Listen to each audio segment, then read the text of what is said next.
ngiyaphila ngi-right. Khona this other post engiqeda kuyifaka nje manje not so long ago. Le ncwadi le izongifaka enkingeni, I know izongifaka enkingeni ngana because kuzobe ngazi ukuthi I'm trying to expose ezinye inyanga ukuthi zinjani, kanti no, that's not the main concept or the main plan. Incwadi le it's about usisi ekuthiwa Maria yabo. So ngizama nje ukuyi-summarize be short. Usisi lo Maria, well, she found ukuthi she has a calling, and then she met this other guy.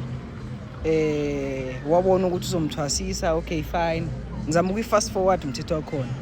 Okay, wangena-ke ephehlweni, things changed, kwaqala ukuba ne-abuse involved, physical abuse, emotional abuse, sexual abuse khona lapho.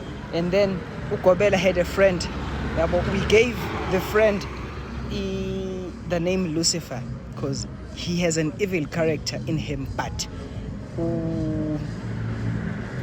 I apply emantombazaneni that much yabo. Okay fine, sidlule lapho ngokuhamba kwey'nkathi. Okay, uGobela naye unomfazi. Umfazi is in denial ukuthi uGobela unama-supernatural powers he inherited from the darker side of ifamily yakhe back in Tanzania before afika eSouth Africa yabo, hence sebehlala e-village manje yabo. Then okay, things happen at the end of, closer to the end of the book. uMaria loses her life ngebanga lokuthi she also discovered ukuthi ngathi baningi abantwana beke kade bengama-initiates lapha ahlukumezeka, but they never spoke, they never broke the curse ye-silence yabo. So manje na wabona ukuthi angeke azathula, uzokhuluma yabo.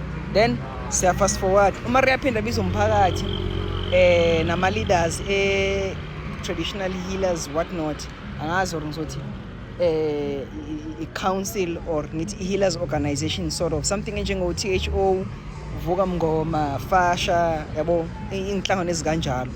Unfortunately iy'nhlangano zodecide ukusayida noGobela yabo, of which they know ukuthi uGobela uyayenza lento, but they do not want ukuthi balose i-client yabo. So apparently ngathi kule organization kunama fees and what not that you pay up front uma ufuna ukuthi